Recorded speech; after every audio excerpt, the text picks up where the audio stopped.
We know that both sides agree that President Trump brought up the issue of Russian meddling in last year's election. But the Russian officials, Foreign Minister Sergei Lavrov and President Putin himself, have indicated that President Trump took Putin at his word when Putin denied that Russia meddled in the U.S. election. That, of course, is very different from the conclusion that U.S. intelligence agencies have come to. Now, last night, a senior administration official told my colleague Jim Acosta that that is not how it went down. But given the chance to correct the record today, three officials, Gary Cohen, an economic advisor, Treasury Secretary Steve Mnuchin, and H.R. McMaster, the national security advisor, declined to correct that. Listen to some of their exchange with reporters aboard Air Force One.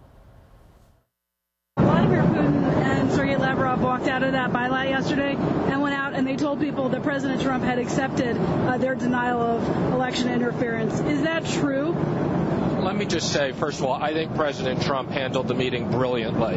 Okay? It was very clear what started as a 30-minute meeting, and President Trump made it very clear in addressing the issues around the election. After a very substantive discussion on this, they reached an agreement that they would start a cyber unit to make sure that there was absolutely no interference whatsoever, that they would work on cybersecurity together, and President Trump focused the conversation on Syria and the Ukraine and North Korea. And I think it's very important that President Trump had a very substantive dialogue with his counterpart on this, and that it is very clear that there are many issues we need to open a dialogue on. And I think President Trump handled it brilliantly.